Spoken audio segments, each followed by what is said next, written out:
Audio Jungle. Audio Jungle.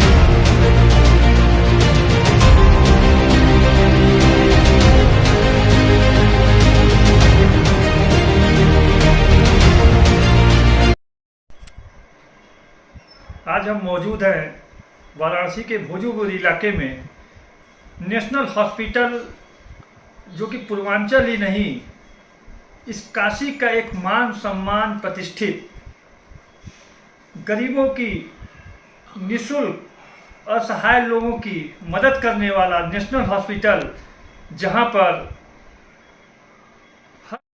जिसमें general medicine से लेकर ICU, NICU, ventilator, CR, dialysis, surgery, जितने भी रोग डॉक्टर बैठते हैं अपनी चिकित्सा देते हैं। आज हमारे साथ मौजूद हैं MD medicine doctor Prashant Kumar ji, जो कि स्वयं एक बहुत बड़े बीपी, डायबिटीज, कार्डियोलॉजी के, श्वास रोग के विशेषज्ञ डॉक्टर है। आज हम उनसे सीधे बात करते हैं कि अस्पताल में, जो कि नेशनल हॉस्पिटल है, अपने आप में एक प्रतिष्ठित हॉस्पिटल है, ये हॉस्पिटल हमारे यूपी कॉलेज से सटा हुआ जस्ट पेट्रोल पंप के बगल में मौजूद है। आज हम सीधे डॉक्टर साहब से बात करते हैं कि इस हॉस्पिटल में उन्होंने क्या सुविधा दे रखी है, और आने वाले गर्मी के महीने में जो इतनी प्रचंड हीट वेव हो रहा है मार्केट के अंदर में, लोग परेशान हैं कि हमारा इलाज, हमारी चिकित्सा सुविधा हमको कहाँ पे मिल सकती है। उनको एक सलाह भी चाहिए, अच्छा सलाह, अच्छा डॉक्टर चाहिए। उस संदर्भ में सीधे डॉक्टर साहब से बात करता हूँ, डॉक्टर प्रशांत कुमार जी से। नमस्कार, मैं यूपी 18 न्यूज़ का बहुत विशेष धन्यवाद देता हूँ। आज ये जो हमारा हॉस्पिटल है, ये हॉस्पिटल मेरा भोजूबीर से सिंधुरा वाले मार्ग पर जो है स्थित है, और लगभग ये 35 बेडेड हॉस्पिटल है, जिसमें जनरल मेडिसिन से साथ साथ लगभग अन्य जो 8 विभाग हैं, ऑर्थोपेडिक सर्जरी, जनरल सर्जरी, स्त्री व प्रसूति रोग, बाल रोग विशेषज्ञ के साथ अन्य फिजियोथेरेपी, फार्मेसी और उसके साथ साथ आईसीयू, गहन चिकित्सा इकाई की हम सुविधाएं यहाँ पे अपने मरीजों को उपलब्ध करा रहे हैं। सबसे पहले मैं आप सभी को इस चैनल के माध्यम से प्रणाम करता हूं, और ये बताना चाहता हूं कि ये जो मेरा हॉस्पिटल है, इसमें विशेष तौर से जो मैं अपनी ओपीडी की सेवाएं देता हूं, वह ओपीडी की सेवाएं पूरी तरीके से निःशुल्क है, जिसका मैं कोई भी मरीज, वो किसी भी वर्ग से, किसी भी संप्रदाय से आ रहा हो, उसके लिए मैं बिल्कुल निःशुल्क जो है परामर्श सुविधा उपलब्ध कराता हूँ। जहाँ तक मुझसे संभव हो पाता है, उसमें मैं मरीजों के लिए दवाओं में भी विशेष छूट की व्यवस्था, साथ ही जो आवश्यक जांच बताई जाती है कभी मेरे द्वारा या हॉस्पिटल में जो उपलब्ध अन्य चिकित्सक हमारे हैं उनके द्वारा, उनमें भी मैं मतलब उनको विशेष छूट प्रदान करता हूँ।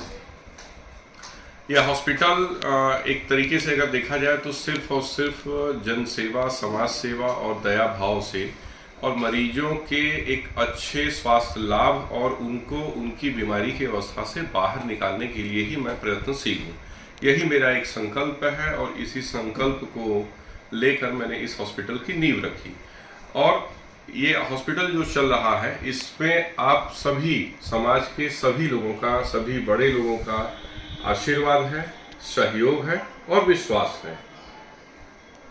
दूसरी सबसे बड़ी चीज, जैसा अभी आपने मुझसे कहा कि जो गर्मी की विशेष स्थिति इस समय चल रही है, जैसा कि हमने पिछली बार भी देखा था हीट वेव, तो हीट वेव जो है पिछली बार की बहुत ही भयानक स्थिति थी, जिसमें मेरे पास बहुत सारे ऐसे पेशेंट जो लगभग 80 साल की अवस्था से लेकर 90 साल की अवस्था वाले जो दिखाई दिए, वह बिल्कुल अति गंभीर, अत्यंत गंभीर अवस्था में हमारे पास आए हुए थे। मतलब उनमें अगर हम उनका देखें कि CNS, सेंट्रल नर्वस सिस्टम की जो क्रियाविधि होती है, मस्तिष्क की क्रियाविधि, वह बिल्कुल सामान्य से कम स्तर पे थी, मतलब अत्यंत गंभीर क्रिटिकल स्टेज जिसको बोलते हैं उसमें भी थी। इस बार भी लगभग अभी ये जो मार्च का समय चल रहा है और जो अभी तापमान में जो है एकदम तेज से बढ़ते हुए जो है तापमान का स्तर दिखाई दे रहा है, उसमें भी मेरा आप सभी को आपके इस चैनल के माध्यम से विशेष एक अनुरोध है, एक विशेष चिकित्सकीय सलाह है कि हम सभी, चाहे वो बच्चा हो, चाहे वयस्क हो और चाहे वृद्धावस्था के लोग हों, हीट वेव से बचने के लिए सबसे अच्छा और आसान तरीका है कि हम जो कार्यस्थल पे जाने वाले लोग हैं वो अपने कार्यस्थल पे समय से पहुंचे, तथा जो अपने घर में रहने वाले हैं, स्कूल जाने वाले बच्चे हैं, गार्जियन जो है वह हर समय अपने साथ तरल पदार्थों का सेवन बिल्कुल अवश्य करें, जैसे नारियल का पानी, नींबू, चीनी और पानी की शिकंजी, साथ ही कुछ मौसम जो फल हैं उनका जूस का सेवन करके, साथ ही पर्याप्त मात्रा में हम अपने आप को गर्मी से बचाव के, इस हीट वेव के बचाव से जो उपयोग आने वाली जो कपड़े हैं उन कपड़ों का उपयोग करके हीट वेव से हम बहुत ही सही तरीके से बच सकते हैं। मेरा आप सभी से विशेष अनुरोध है इस चैनल के माध्यम से कि बिल्कुल दोपहर का जो 12 बजे का समय है और शाम का 5 बजे तक का जो समय है, इस बीच में बाहर कड़ी धूप में निकलने से अवश्य बचें। डॉक्टर, अभी इस गर्मी के मौसम में नवजात शिशु, जो जन्मजात शिशु होते हैं, वो जो बिल्कुल जन्म लेते हैं वो हीट वेव के शिकार हो जाते हैं। बहुत से ऐसे हॉस्पिटल्स हैं जहाँ पे बच्चों को तत्काल, हमारे यहाँ बच्चे जन्म ले रहे हैं और 2 घंटे के बाद दूसरे हॉस्पिटल में रेफर कर दिए जा रहे हैं। ये इस टाइप की व्यवस्था क्या चिकित्सीय सुविधा के लिए क्या बेहतर है? क्यों बच्चे परेशान होते हैं? ऐसी व्यवस्था को अस्पताल में नवजात बच्चों के लिए और बूढ़ों के लिए, बुजुर्गों के लिए चिकित्सीय सेवा जो है गर्मियों में और बेहतर करने की आवश्यकता है। इसमें आपका क्या कहना है? बिल्कुल आपने सही कहा। मेरा जहाँ तक मानना है कि जो भी नवजात शिशु हैं, जो अभी तुरंत के हैं, 1 दिन के, 2 दिन के, 10 दिन के या 1 महीने से लेके 6 महीनों के हैं, उसमें जो माता लोग हैं वो विशेष ध्यान रखें कि बच्चे को ज़्यादातर लोग समय पे डायपर ही पहना के रखते हैं। तो ऐसे में अगर बच्चा जो है यूरिनल पास कर देता है तो पता नहीं चलता है, क्यों? क्योंकि इतना तापमान बढ़ा हुआ है कि डायपर की अपनी एक प्रवृत्ति होती है कि वो एब्जॉर्ब कर लेता है। तो समय समय पे उसको चेक करने की आवश्यकता नहीं डायपर को। आप बच्चे को ग्रेप वाटर, प्लेन वाटर जो है, जो दूध की बोतल की शीशी है, उसके माध्यम से समय समय पे पिलाते रहें। दूसरी चीज़ जो आपने मुझसे कहा कि वृद्धावस्था के जो है, तो वृद्धावस्था की ये भी वही स्थिति है। अगर कोई हीट स्ट्रोक का जो है पेशेंट हमारे यहाँ हॉस्पिटल में आता है, मैं पिछले बार की घटना आपको बता रहा हूँ, हमारे यहाँ हीट स्ट्रोक से बहुत पेशेंट आए हुए थे। लगभग पेशेंट सब सही होकर ही अच्छे अवस्था में गए। कुछ ऐसे थे जिन्होंने डिस्चार्ज के बाद भी कुछ समय लिया था, 10 से 15 दिन का, एक नॉर्मल अवस्था में आने के लिए। तो मैं दवाओं के साथ साथ जब पेशेंट जो है मुंह से भोजन, तरल पदार्थ लेने की अवस्था में होता है, तो मैं अपने हॉस्पिटल के तरफ से मैंने खुद एक विशेष व्यवस्था बनाई थी कि सबको नारियल के पानी की व्यवस्था, बंद डब्बे का जो प्रिजर्व जूस है जो बिल्कुल साफ सुथरा है, इन्फेक्शन से एकदम काफ़ी दूर रहता है, उसकी व्यवस्था, साथ ही दाल के पानी की व्यवस्था, कुछ ऐसे जो मौसम वाले फल हैं जिनसे हम अपने शरीर को तरलता दे सकते हैं, जैसे तरबूज वगैरह। तो ये सब चीज़ों की व्यवस्था मैंने अपने हॉस्पिटल में उपलब्ध कराई थी मरीजों के लिए निःशुल्क बिल्कुल। तो मेरा एक निवेदन है कि अगर और भी जो हमारे सहयोगी हैं और इस जो चिकित्सकीय पेशा से लोग हैं या ऐसे जो सामाजिक संगठन हैं, वह हर जगह पे इस तरीके की समुचित व्यवस्था उपलब्ध कराएं जनमानस में, जिससे जो है हम हीट वेव से और इनसे होने वाले जो दुर्घटनाएं हैं उनसे सबको बचा सकें। डॉक्टर साहब, ये देखा जा रहा है कि युवा वर्ग है वो मार्केट में उपलब्ध जंक फूड्स और पानी के बोतल, कोल्ड ड्रिंक पे ज़्यादा निर्भर हो चुका है। राह चलते देखिए तो लोग बाइक पे, मोटरसाइकिल पे, कार पे, जो जहाँ देखिए वो मुंह में बोतल लगा के घूम रहा है। क्या इसका भी प्रभाव शरीर पे पड़ रहा है? ये गर्मी में पड़ना है, क्या इससे हमको बचना चाहिए कि मेरे लिए लाभदायक है कि नुकसानदेह है?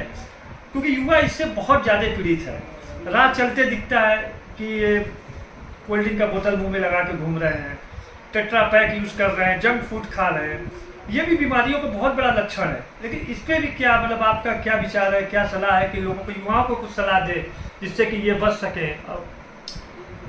मैं आपके चैनल के माध्यम से यही बोलना चाहूँगा कि आपने बहुत बार देखा होगा इससे पहले भी कि सोशल मीडिया पे बहुत सारी चीज़ें हमें जागरूकता के लिए बताई जाती हैं, लेकिन उसका लोग गलत उपयोग करते हैं। मैं ये नहीं कहता हूँ कि हर चीज़ें आपको भड़काने के लिए बताई जाती हैं, हम उसमें से अच्छी चीज़ों को निकालें। हमारा उद्देश्य शुरू से रहा है कि अगर हमें कोई भी चीज़ें दिखती हैं, मेरे संज्ञान में आती हैं, तो उसमें से मेरे उपयोग की अच्छी चीज़ें क्या हैं जिससे मुझे लाभ मिल सकता है, मैं सिर्फ उन्हीं का अनुसरण करता हूँ। जो खराब चीज़ें होती हैं, जो मेरे उपयोग की चीज़ें नहीं होती हैं, उस ज्ञान को मैं बिल्कुल भी लेना पसंद नहीं करता हूँ। आज वही स्थिति समाज में बच्चों की और युवाओं की है। एक बड़ा ही शॉर्टकट जो है लेके लोग चलना चाहते हैं। कोल्ड ड्रिंक आसानी से उपलब्ध हो जाता है, पिज्ज़ा, बर्गर, समोसा आसानी से उपलब्ध हो जाता है, उसको युवा वर्ग और बच्चे तेज़ी से जो है पसंद कर लेते हैं। इसमें हद तक जिम्मेदार हम सब लोग हैं, समाज के हर वर्ग का है और विशेष रूप से माता पिता का है। आप जिस तरीके का उनको भोजन उपलब्ध कराएंगे, उस तरीके की उनकी प्रवृत्ति बनती जाएगी। बच्चों को शुरू से ही आदत डालिए कि स्वास्थ्यवर्धक चीज़ें और पोषक तत्वों से बना हुआ ही भोजन उपयोग करें। निसंदेह 1 बार, 2 बार और 3 बार कुछ बच्चों में थोड़ा सा आदत डालने की आवश्यकता होती है। अगर हम वो मेहनत करते हैं तो निसंदेह जो है वो हमेशा उसी भोजन को ही पसंद करेंगे जो आप पहले दिन से उनको दे रहे हैं। कभी कभी हमारी ऐसी व्यक्तिगत व्यस्तता होती है जिसमें हम बच्चों को कहते हैं चलो टॉफ़ी ले लो, चॉकलेट ले लो, कुरकुरे खा लो, फिर वो उनकी आदत बन जाती। क्यों? क्योंकि उबला हुआ और सादा भोजन किसी को नहीं पसंद है। हर व्यक्ति चाहता है कि चटपटी चीज़ों का हम सेवन करें, लेकिन उसकी गुणवत्ता आज कितनी अच्छी है मार्केट में वो हम लोग भली भांति से जानते हैं। क्यों? क्योंकि हमारे पास फैटी लीवर से रिलेटेड बहुत सारे पेशेंट आते हैं ओपीडी में। मैं सबसे विशेष अनुरोध करता हूं कि इस तरीके का कोल्ड ड्रिंक, जंक फूड या इस तरीके का मोमोज या और भी जो कुछ ऐसे जो वयस्कों में भी मैं बहुत तेज़ी से देख रहा हूं कि उनमें जो है धूम्रपान का और उसके साथ साथ अल्कोहल का जो सेवन है वो बहुत तेज़ी से बढ़ रहा है। तो इनसे आप जितना जल्दी से जल्दी हो बिल्कुल आप उसको दूर हो जाएं और आप पूरे जीवन स्वस्थ रख सकते हैं अपने आप को। ये थे डॉक्टर प्रशांत कुमार जो कि नेशनल हॉस्पिटल के डायरेक्टर हैं, जिन्होंने बहुत ही बेहतर तरीके से अपने स्वास्थ्य को कैसे देखभाल करना चाहिए, कैसे रखना चाहिए, इस गर्मी में कैसे युवा, बुजुर्ग और बच्चों को बचाना चाहिए। UP18 न्यूज़ के लिए राजेश मिश्रा, वाराणसी।